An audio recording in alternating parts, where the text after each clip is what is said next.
Data 16 janar. Zanafilla, kapitulli 17. Kur Abrami u bë 99 vjeç, Zoti I doli përpara dhe I tha: Unë jam Perëndia I plotfuqishëm. Ec në praninë time dhe qëndroj ndershëm. Dhe unë do të caktoj beslidhjen time midis meje dhe teje, dhe do të të shumoj fort. Atëherë Abrami përuli fytyrën në tokë dhe Perëndia I foli duke thënë: Sa për mua, ja unë po bëj një beslidhje me ty. Ti do të bëhesh babai I një shumice kombesh. Dhe nuk do të quhesh më Abram, por emri yt do të jetë Abraham, sepse unë të bëj baban e një shumice kombesh. Do të bëj shumë frutdhënës. Pastaj do të bëj prej teje kombe dhe prej teje kanë për të dalë mbretër. Dhe do të caktoj beslidhjen time midis meje dhe teje, si dhe me pasardhësit e tu, nga një brez në një brez tjetër. Kjo do të jetë një beslidhje e përjetshme, me të cilën unë do të marr përsipër të jem Perëndia yt dhe I pasardhësve të tu pas teje. Dhe ty dhe pasardhësve të tu pas teje do t'ju jap vendin ku ti banon si një I huaj, tër vendin e Kanaanëve, në pronësi për gjithnjë, dhe do të jem Perëndia I tyre. Pastaj Perëndia I tha Abrahamit: Nga ana jote, ti do ta respektosh beslidhjen time, ti dhe pasardhësit e tu, nga një brez në tjetrin. Kjo është beslidhja ime që ju do të respektoni midis meje dhe jush, si dhe pasardhësve të tu pas teje. Çdo mashkull që ndodhet midis jush do të rrethpritet. Dhe do të rrethpriteni në mishin e prepucit tuaj, dhe kjo do të jetë një shenjë beslidhjes midis meje dhe jush. Në moshën 8 ditësh, çdo mashkull I juaj do të rrethpritet. Dhe kjo nga një brez në tjetrin. Qoftë ai I lindur në shtëpi, qoftë ai I bler me para nga çdo I huaj që nuk është një pasardhës I yt. Do të rrethpritet si ai që ka lindur në shtëpinë tënde, ashtu dhe ai që është bler me para. Beslidhja ime në mishin tuaj do të jetë një beslidhje e përjetshme. Dhe mashkulli I pa rrethprer, që nuk është rrethprer në mishin e prepucit të tij, do të hidhet jashtë popullit të tij, sepse ka shkelur beslidhjen time. Pastaj Perëndia I tha Abrahamit: Për sa I përket Sarajt, grua sate, mos e quaj më Sarai, por emri I saj do të jetë Sara. Dhe unë do ta bekoj dhe do të bëj që ajo të jap edhe një bir. Po, unë do ta bekoj dhe prej saj do të lindin kombe, mbretër popujsh do të dalin prej saj. Atëherë Abrahami u shtri me fytyrën ndaj tokës dhe qeshi, dhe tha në zemër të tij: A do të lind vallë një fëmijë nga një njeri 100 vjeçar? Dhe do të lind Sara që është 90 vjeçe? Pastaj Abrahami I tha Perëndis: Vaj me det, që Ismaeli të mund të jetojë para teje. Por Perëndia ju përgjigj: Jo, por Sara, gruaja jote do të lind një bir, dhe ti do ta quash Isak, dhe unë do të caktoj beslidhjen time me të, një beslidhje të përjetshme me pasardhësit e tij. Sa për Ismaelin, unë ta kam plotësuar dëshirën. Ja unë do ta bekoj, do ta bëj të frytshëm dhe do ta shumoj fort. Ai do të bëhet babai I 12 princerve, dhe unë do të bëj prej tij një kom të madh. Por beslidhjen time do ta përfundoj me Isakun, që Sara do të lindë në këtë kohë vitin e ardhshëm. Kur mbaroi se foluri me të, Perëndia e la Abrahamin duke u ngritur lart. Atëherë Abrahami mori Ismaelin, djalin e tij, të gjithë ata që kishin lindur në shtëpinë e tij dhe të tërë ata që kishte bler me paratë e veta, tërë meshkujt e shtëpisë së Abrahamit, dhe po atë ditë rrethpreu mishin e prepucit të tyre, ashtu siç Perëndia I kishte thënë të bënte. Por Abrahami ishte 99 vjeç kur u rrethpreu në mishin e prepucit të tij. Dhe Ismaeli, biri I tij, ishte 13 vjeç kur u rrethpreu në mishin e prepucit të tij. Po atë ditë u rrethprehen Abrahami dhe Ismaeli, biri I tij, dhe tërë njerëzit e shtëpisë së tij, qoftë ata të lindur në shtëpi, qoftë ata të bler me para nga të huajt, u rrethprehen bashkë me të. Mateo, kapitulli 16. Dhe ju ofruan farisejt dhe saducejt, dhe për ta tunduar, I kërkuan që t'u tregojë një shenjë nga qielli. Por ai ju përgjigj atyre dhe tha: Kur bëhet mbrëmje, thoni: do të jetë moti mirë, sepse qielli është i kuq. Dhe në mëngjes, sot do të jetë moti keq, sepse qielli është i kuq dhe i vranët. Hipokrit, ju dini të dalloni dukuritë e qiellit, por nuk dini të dalloni shenjat e kohës?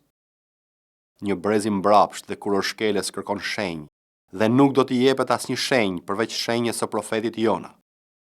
Dhe i la ata dhe shkoi. Dhe kur dishepujt e vet erdhën në bregun tjetër, harruan të marrin bukë. Por Jezusi u tha atyre: "Kini kujdes dhe ruhuni nga majaja e farisejve dhe e saducejve." Por ata diskutonin ndërmjet tyre duke thënë se nuk kemi marrë bukë. Por Jezusi i vuri re dhe u tha atyre: "O njerëz besim pak, përse diskutoni ndërmjet jush që nuk keni marrë bukë? Nuk e kuptoni ende, as nuk kujtoni të 5 bukët për 5.000 veta dhe sa kosha keni mbledhur? As të 7 bukët për 4.000 burra dhe sa kosha keni mbushur? Si nuk kuptoni që nuk e kisha fjalën për bukën kur ju thash të ruheni nga majaja e farisejve dhe e saducejve?" Atëherë kuptuan se ai nuk u kishte thënë të ruheshin nga majaja e bukës, por nga doktrina e farisejve dhe e saducejve.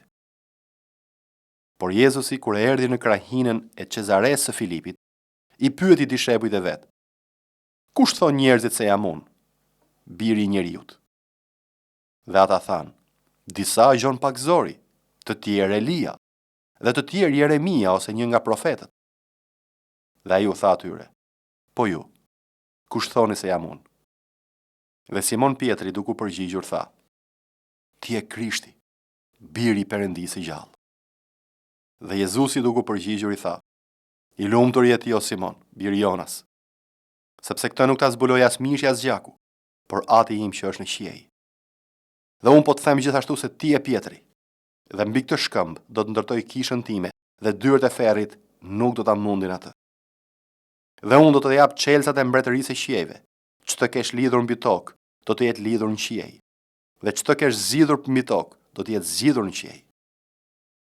Atëherë ju urdhëroi dishepujt e vet që të mos i thoshin askujt se ai ishte Jezusi, Krishti. Që atëherë Jezusi filloi t'u tregoj dishepujve të vet se i duhej të shkonte në Jeruzalem dhe të vuante shumë nga pleqt dhe nga kryepriftërinë dhe nga skribët dhe se do të vritej dhe do të ringjallej të tretën ditë. Atëherë Pietri e mori me njan dhe nisi ta qortoi duke thënë: "Tudhim zvetja o Zot, kjo do të mos të ndodh kurrë." Por ai u kthye dhe i tha Pietrit: "Largo prej meje o Satan. Ti je skandal për mua sepse s'ke ndërmend punë të Perëndisë, por punë të njerëzve." Atëherë Jezusi u tha dishepujve të vet: "Në qoftë se dikush do të vi pas meje, të mohoj vetveten dhe të marrë kryqin e vet e të më ndjek.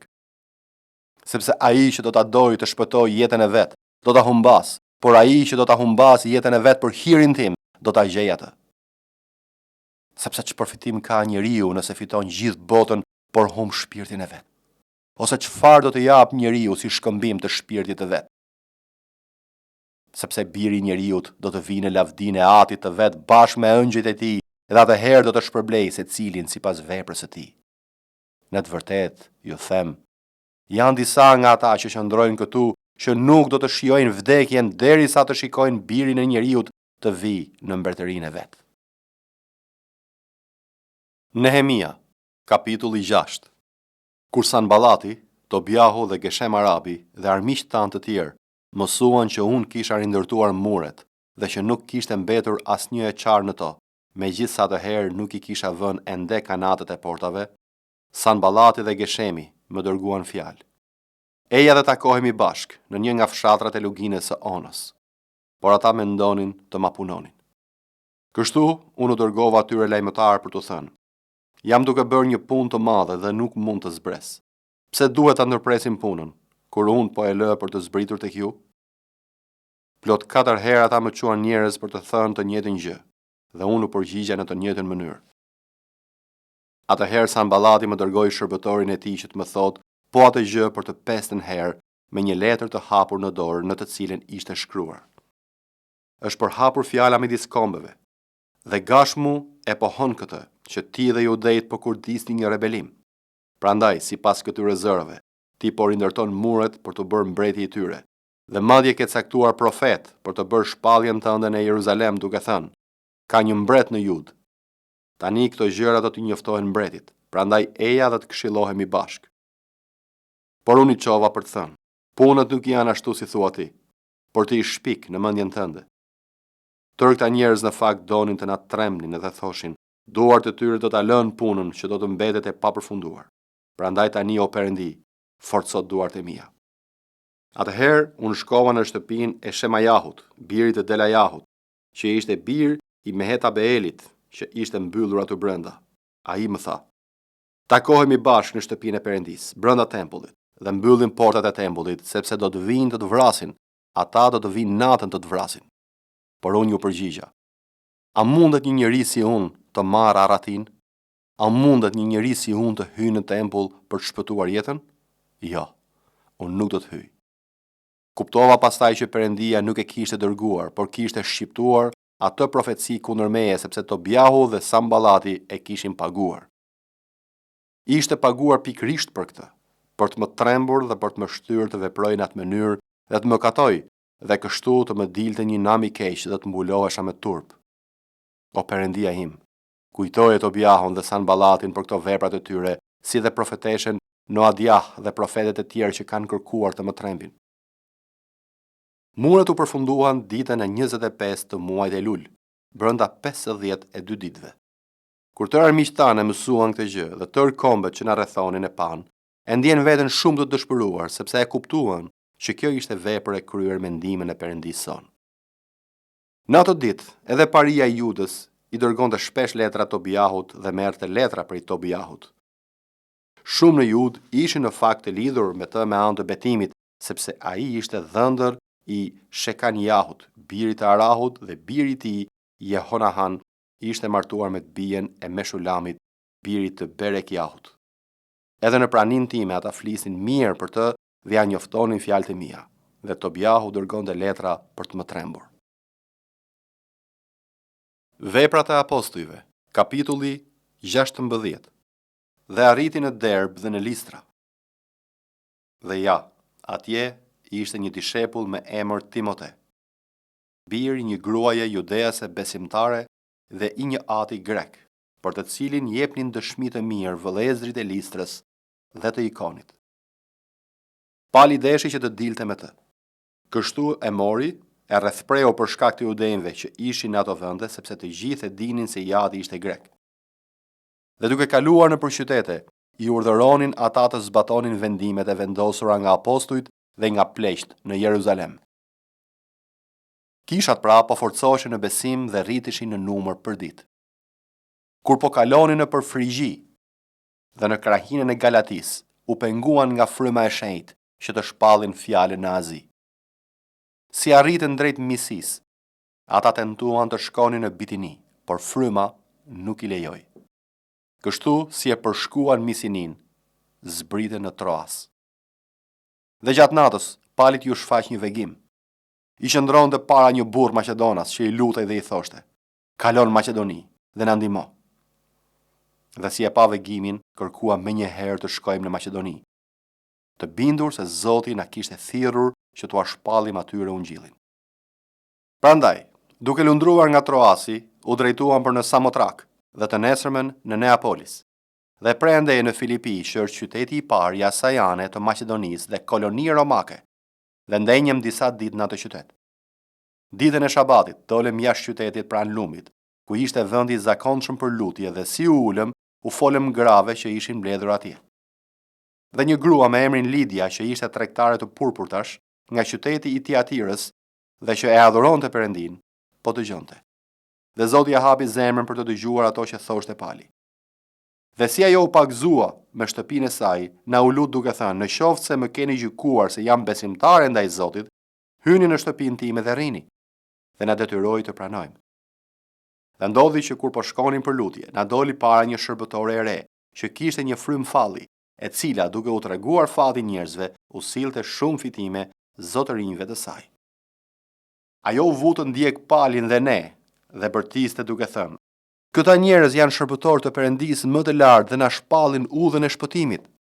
Dhe këtë ajo e bëri shumë ditë, por Pali i rënduar u kthye dhe i tha frymës: të urdhëroj në emër të Jezu Krishtit të dalësh prej saj. dhe fryma doli shënator. Por të zotët e saj, kur e panë se u humbi shpresa e fitimit të tyre, i kapën palin dhe silen dhe i tërhoqën të sheshi i tregut përpara arkondëve. Dhe si u aparaqiten pretorëve thanë: "Këta njerëz që janë judenj e turbullojnë qytetin ton dhe kritikojnë zakone që për ne, që jemi romak, nuk është e lishme t'i pranojmë dhe t'i bëjmë." Atëherë turma u lëshua e gjitha bashkë kundër tyre, dhe pretorët u agrisën rrobat dhe urdhëruan t'i rrahen me shkopi. Dhe si rrahen me shumë goditje, i futën në burg duke urdhëruar rejtarin e burgut t'i ruaj me kujdes. Ky, si mori një urdhër të tillë, i futi në pjesën më të brendshme të burgut dhe u ashtrëngoi këmbët në dru. Por aty nga mesnata, pali dhe sila po luteshin dhe po i këndonin himne e Perëndis, dhe të burgosurit i dëgjonin. Por befas u bë një tërmet i madh, saqë u tundën themelet e burgut dhe menjëherë u hapën të gjitha dyert dhe të gjithëve ju zgjidhen prangat.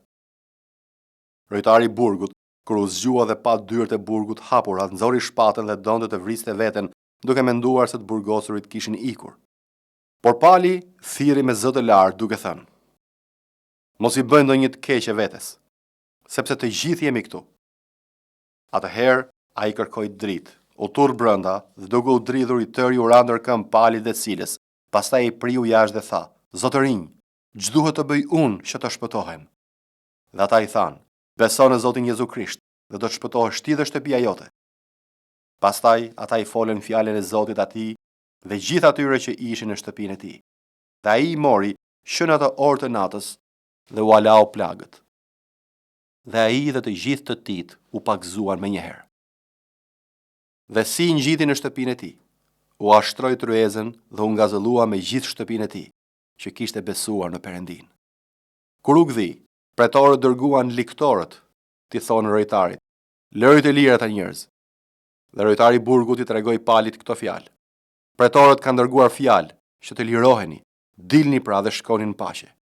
Por pali u tha atyre: "Mbasi na kanë rrahur botërisht pa qenë të dënuar në gjyq, ne që jemi qytetar romak, na futën në burg dhe tani na nxjerrin fshehurazi? Jo kurrësi.